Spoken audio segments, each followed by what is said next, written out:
Hey, what's up, you guys, and welcome back to episode 2. Now, before I begin, just a little bit of a preview of what's to come in the episode. I will be discussing DACA, how I obtained it, the process, and my thoughts about it, and just a little bit of facts to help build the story a little better. So without further ado, hope you enjoy. Bye.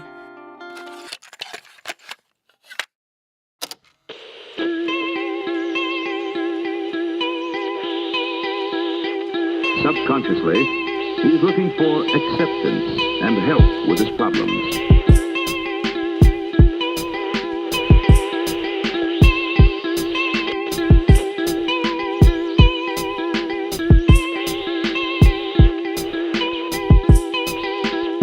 Please, allow me to show you something.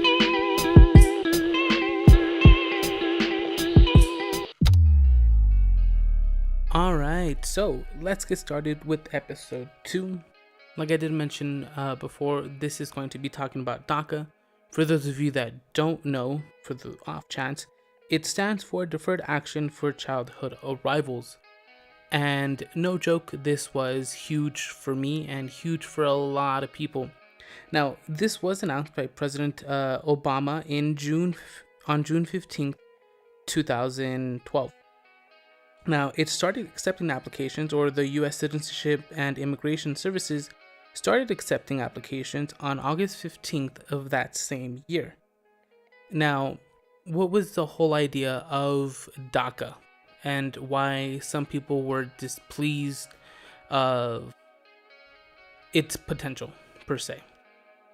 Now, the idea was that DACA was a very small piece, a very minute piece of the bigger picture, which was the DREAM Act, which would allow a pathway to citizenship. It was sort of an amnesty for a lot of immigrant families, for a lot of people that were waiting, my family included. I remember it was about maybe my whole existence in California, 20 years, was all waiting for an amnesty, was waiting for something that was not DACA. Like, DACA was good, but it wasn't the best. It wasn't what a lot of people were hoping for. A lot of people were hoping for amnesty, were hoping for a road to citizenship.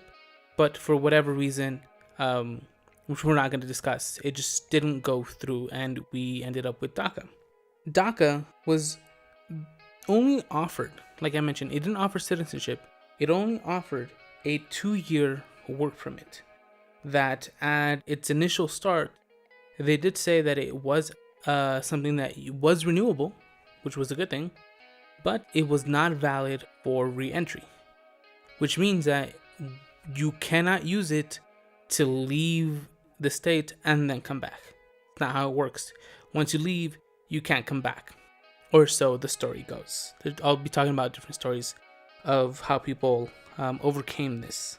Now, as of June 2006, the USCIS had received 844,931 applications, 88 of which were approved, 7% were denied. Now, I was among that 88% that was approved on its first run. Now, how did this come up, and what did I think about it?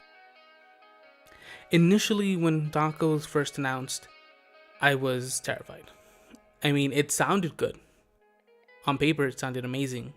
But would it really live up to what it promised?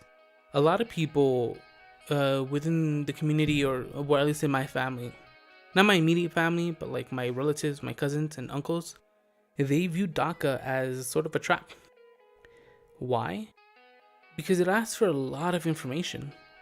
Sort of your address, your schooling, just a lot of information that if they didn't already have it, you would be willingly giving it to them. And they can use that information against you to deport you, which was a very, very big fear. So in my upbringing, in my circle of friends, there weren't a lot of people that were involved with DACA or that had an immigration status like mine, being alien or undocumented or whatever you want to call it. It was a very unique thing to me, or at least in my sort of community and where I grew up. So it was very hard to get information of someone who had already done it. We were just kind of expecting for someone to do something so that everybody else can follow, and that was me. I was waiting to see if someone that I knew had gone and applied for DACA and what happened. Did it work? What's the procedure? How long did it take? Had a lot of questions that were running through my mind. And initially, when I applied for it, my dad told my relatives that I was going to do it, and they were very against it. Because once again, it was that fear that you're willingly giving them this information that in any given point, should they choose to revoke it, they can come get you and they deport you, which was not a good thing for a lot of people. And as more information and it got more coverage, I ended up finding a friend who was also in the same situation as I was and applied for DACA. He told me about the process. He told me where to go, who to visit, what to do, sort of a lot of information that I was looking for, and I was very, very grateful, which was a very good stepping stone for me to start my process. Now, the process was very lengthy. There was a lot of paperwork that you had to provide. So just a little bit of information on what or who rather was eligible to apply for DACA. So there's a little bit of rules. So the first one was, they're not in any particular order, okay? So one of them was applicants had to be younger than 31 on June 15th, 2012. I was maybe about, I want to say 20 or so. So I was okay on that part. The second one, must have come to the US when they were younger than 16. I came at the age of 3, so no problem. Must have lived in the US since 2007. I've been living in the US since the 1990s. So golden. Second one, to apply for DACA, eligible individuals must pay $495 for the application fee, submit several forms, produce documents showing that they meet the requirement. Now, these requirements were basically proof of your living situation within the past couple of years. Your schooling, your medical records, just anything that you can provide that we would approve and justify your living situation during the years that you arrived to that point in time that you were applying. You also must be or have to be currently in school, a high school graduate, or be honorably discharged. So, if you were in high school and you were over the age of 16, you could apply. If you were, for whatever reason, in high school but under 16, you had to wait till you became of age of 16 to apply to get it, which was a little bit weird. So you had to be between 16, no younger than 16, but no older than 31. Now with this, like it mentions, you were either in high school or you were in school doing something. At the time, I was actually going to school, which was a long story. I was going to community college, maybe taking about 2 classes a semester because it was really expensive, and that's a whole different story. But I did meet this criteria that I was going to college. I had graduated high school, I had my diploma, and I had to prove it, send a copy of it to immigration. Now, another condition was that must not have been convicted of a felony, significant misdemeanor, or 3 other misdemeanors, or otherwise pose a threat to national security. I'm not a very menacing guy. Like, I don't think I'm a threat. I'm sure immigration didn't think I was a threat. I'm pretty calm, pretty chill, don't like to get into much trouble. I'm pretty lazy in certain aspects, so this was actually pretty good for me. I had never committed any crime whatsoever. Now, one of the other conditions was that once the process had been started, there was a lot of intermediate things, a lot of steps that you had to do, before you actually got your permit. So when it came to me, I had gone to the same person who had helped my friend file his application for DACA. So I went. It was a lady. She was very, very nice, very helpful, very informative. And I sort of gave her a call, and I told her my situation. I gave her my name, and she said, "Yeah, no worries. Come by my office. We'll get the paperwork started. All I need you to bring is this, and this." Was a long, long list. which was no problem whatsoever. Sort of in my family, my mom had conserved a lot, huge amounts of old documents, old receipts, old school papers, progress reports, grades, transcripts, just a lot of information that would prove that I had been in the United States for as long as I claimed, and that would make me eligible to apply for DACA. It was a lot of paperwork, we went through it, and we kind of brought the representative who's helping us huge chunks of paper, and she went through it and she was like, okay, well, we're not gonna do doubles or anything like that, we just need to prove blah blah. So she kind of filtered through it and kind of made a small packet that we had a copy, and then with my application rather, sent it to immigration, so that the person who would be looking at my application could see that I did indeed have all the requirements. I didn't meet them. Now, it was a very long process. I felt it was long, or it could have been just, it felt very long to me, because just the idea of willingly giving information to immigration of where I live, where I study, just all that stuff. If they didn't have it before, now they do. And it was very scary idea, because it wasn't just me living in that residence, in that home. It was my family. It was my mom and dad, who were also in a very similar boat. But because they were over the age of 31, they could not apply for DACA. So I felt that by me applying for DACA, by me giving immigration the information, that I was somehow putting them at risk. That if something went wrong, should they deny my application, that they would be the ones to suffer the consequence.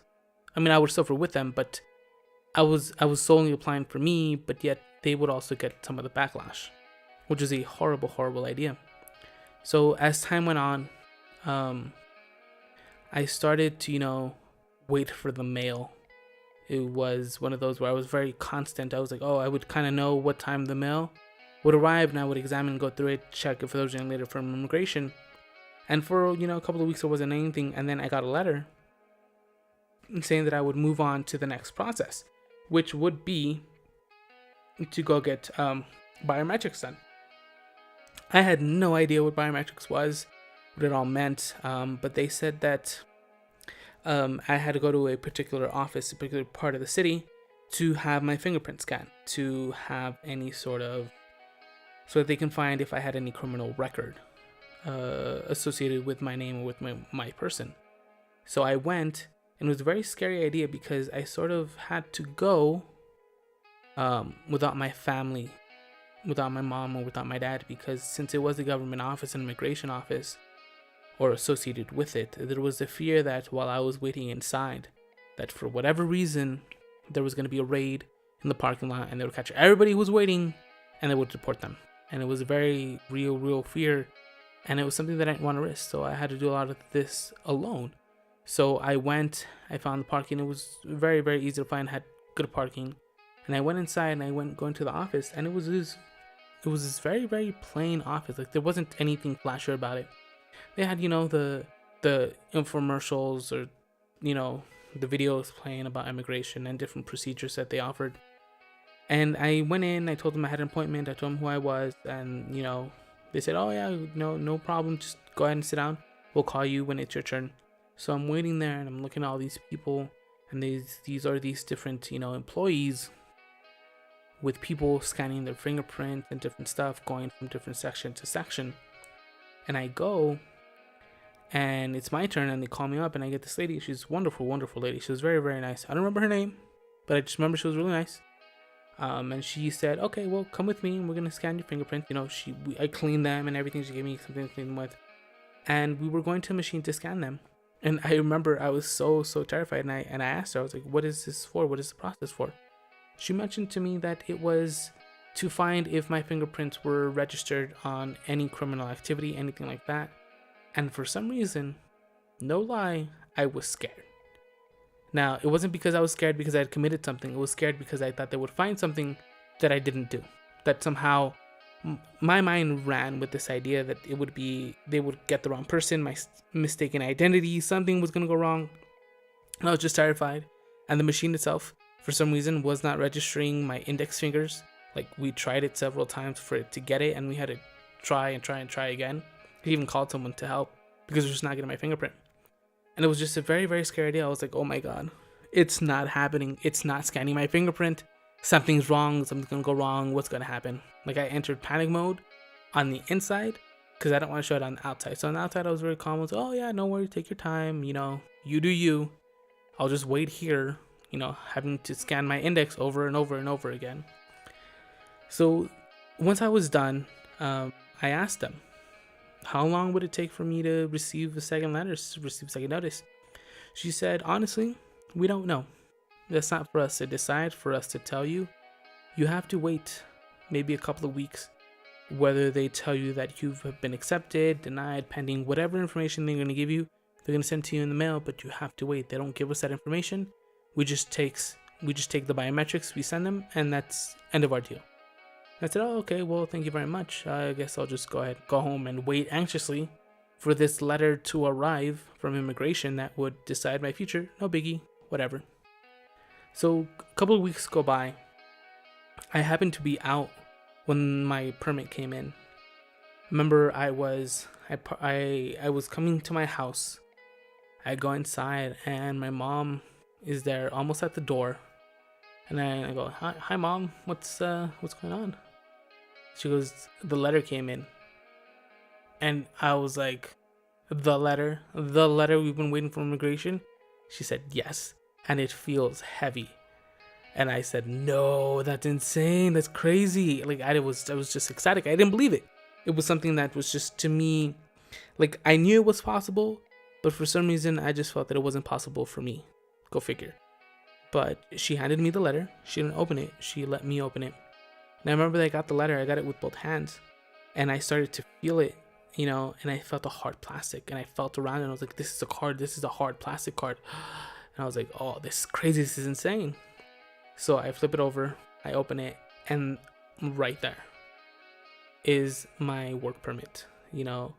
It said that I had been approved. This my work permit, gave me all the guidelines, all the rules that I had to follow with it. I was just ecstatic. I was like, yes, any rules you give me, I will follow it. And it really changed my life. It gave me a different perspective. Something that it gave me more confidence, hope, something that I didn't have for the longest time because of my status, my immigration status. When I had the work permit at hand, it opened up a lot of possibilities for me. Like, my mind just ran with it. I just said I could do this, I could do that. There's a lot of things. I don't have to live in fear anymore.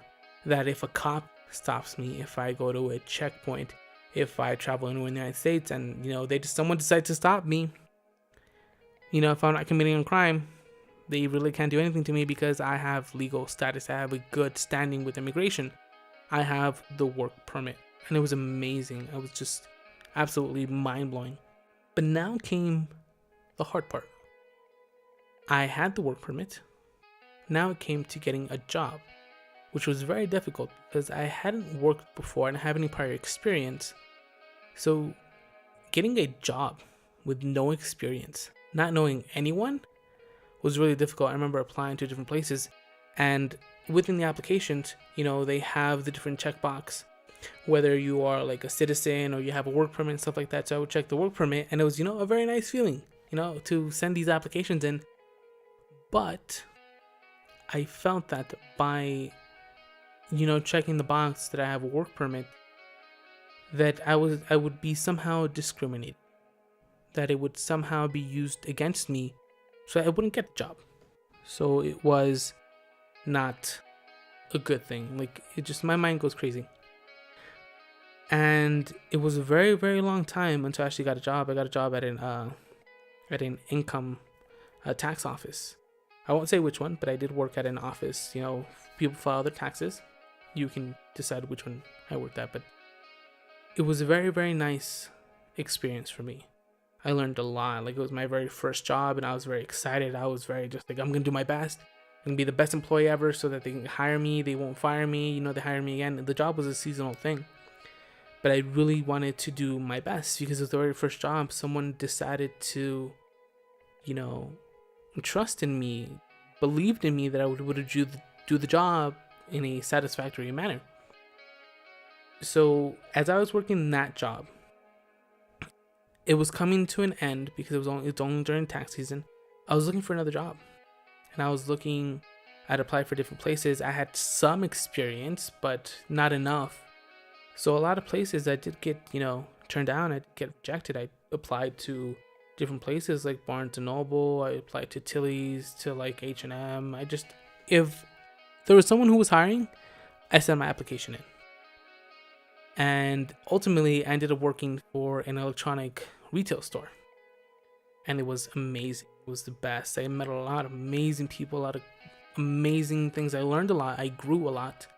I ended up becoming a sales associate. So talking to people, though it was exhausting and it was difficult at times, did open up a lot of opportunities for me. It helped me grow and change to be, more socially adept in different situations. And because the job was fairly far away, I had to get a car. So I had to go to DMV and get a license. And that was an interesting story. It was very nerve-wracking because, once again, first of all, no one likes going to the DMV. Let's be honest. There's long lines. Some people can be rude or whatever. So it wasn't a highlight. Now, once my 2 years were almost up, it was time for renewal, which was also pretty crazy. It says renewals must file their documents during a 30-day window starting 150 days before the expiration of the previous DACA status. The fee once again was for $495, which was no problem whatsoever. I was more than happy to give immigration the money so they can process my application once again. But at this point in time, I had a car, I had a job, I felt financially stable, I felt like I had a better footing. I could stand my ground and I wasn't as afraid. I didn't live with fear anymore. But the fear slowly started to creep back in, to the point where it started to affect my job, my well-being, just started affecting my whole life. And I remember one point at work, I became just very, very, grouchy, very negative, very bitter person. And then one of my coworkers, pulled me aside and he said, "Rodrigo, what's wrong?" And I said, "What do you mean, what's wrong?" And he said, "Yeah, you're angry, you're aggressive." And I said, "Yeah, I have a lot of things on my mind. Okay, can you just back off?" And then he did something that I was not expecting. He said, "No." He said, "No, I will not back off." And I said, "What do you mean you won't back off?" And he said, "Tell me what's going on." I said, "No, I'm not going to tell you what's going on. It's personal." And he said, "No, tell me what's going on." And I told him, "Do you really want to know? Do you really want to know?" He said, "Yes, I want to know." So I explained the situation to him, and little did I know that he was in a very, very similar boat. And it was one of the very few times that I was actually able to relate to someone on that sort of a level. I had gone most of my life being unable to relate to classmates, to friends, because of my legal status. No one, if you didn't grow up as an immigrant, or you didn't grow up of a child of immigrants, you don't really understand the fear, the idea that your life can change from one day to another. When I was in school, I had a big fear that while I was in school, my mom dropped me off at school, that during that time, something would happen to her. That she would be taken away, that she would be caught at a checkpoint, she would be deported, and I wouldn't know until it's too late.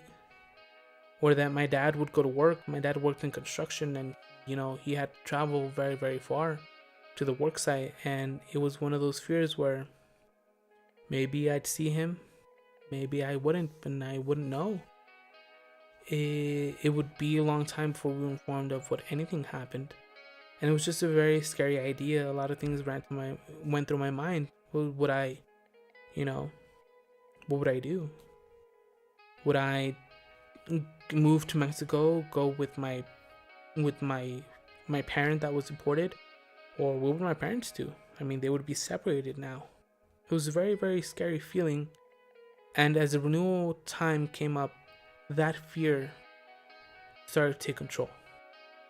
And me being able to talk to someone and express what I felt was such a relief. That coworker and I became really, really good friends. We started a lot of side projects that led to nothing, but we still did a lot of side projects. And he was one of the very few people who I felt could really actually understand where I was coming from. He, like myself, came from outside of the country. He came from, I think he came from Argentina, and he started to explain his life and how he got here, and I related a lot to it. Sort of the fears, the struggles of learning a new language, learning a new culture, being made fun of because you have an accent, or being made fun of because you eat something that's not typical, eating typical, in my case, Mexican food, and getting made fun of, which is the point where you don't want to eat it at school anymore because you're going to be made fun of, or because you have an accent, or because you do things differently. Like that sort of a thing I couldn't really convey to a lot of my friends, but this coworker I could, and we became really, really good friends. And it really, really helped me understand that I'm not as alone as I thought I was. And it really, really helped me. Now, with the renewal of DACA a second time, you also have to renew your license again. At least I had to renew it again in California. So as long as I had a work permit, I had a license, and it was a valid license, but they had to go hand in hand. So I was looking for a way out of my current life. I didn't have a girlfriend. I wasn't able to finish my studies. I had become a bitter person because of my job, and I needed a way out. I needed change, and it wasn't like, oh, I'm getting another job and that's gonna change. No, I felt like I needed a bigger change. I had grown so tired of living in the US, in the sense that I didn't want to live in fear anymore of being deported. I don't want to live in fear of looking over my shoulder and wondering what's going to happen. Am I going to get deported? Is someone I know going to get deported? Is my mom going to get deported? What am I going to do? What happens if, just there's a lot of things that went through my mind, especially during that time when President Trump was running for president. Well, the presidential candidate, Trump at the time, was running for president.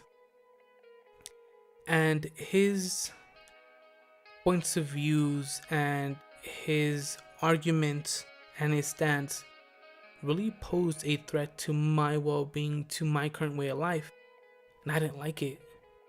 I felt very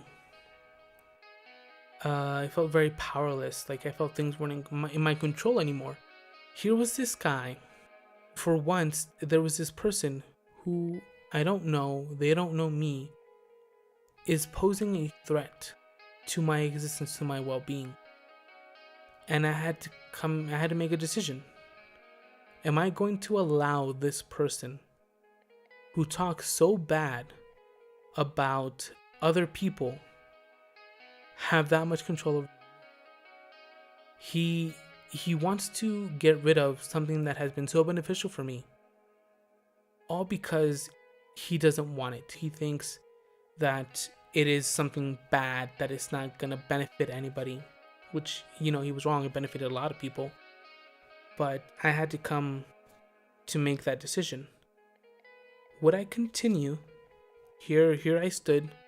I had given up in the car because since I wasn't working anymore, I quit my job. I wasn't working anymore. I didn't want to make the payments because I couldn't make the payments. I had to make a decision. Do I continue to stay in California? We had recently just lost our home. We sold it. So we didn't have a home anymore. I didn't have a job. I didn't have a car. I didn't have any fundamental ties to anyone. I didn't have a girlfriend. I didn't have anything. Did I really want to live in crippling fear that at any given moment things can change? What I was given can be taken away. I didn't want to. I didn't want to do that anymore. So I decided that it would be best if I willingly moved, if I went back to my country of origin and decided to restart my life. And spoilers, it was an amazing decision. I don't regret it. But there's a lot of stuff that was involved that I wasn't particularly ready for, which I will be discussing in another episode. So that's where I'll leave it here. That is my experience with DACA. I'm very, very grateful for the opportunity I was given. 4 years of freedom in a country that previously I felt was oppressing me. I learned a lot. I met a lot of different people. It really prepared me for the real world, and it gave me a taste of something that I wanted. Freedom. The freedom of not having to look over my shoulder to think that immigration is going to come for me, is going to rip away my family, going to tear apart my life. It was an amazing feeling, and I'm very, very grateful. But it's not the end game. It's not what I really wanted. It's not what a lot of people wanted. We all wanted for something bigger, which was the DREAM Act, a path to citizenship. And all we got was a dead end at a work permit that had to be renewed, and that was constantly being threatened by the opposition. So that's where I'll leave it. If you have any questions, if you want me to talk about a particular subject, anything at all, please let me know. I will be more than glad to research it, talk about it. I'll bring anybody in that I can to help me with the topic. So I'll see you guys around. Bye.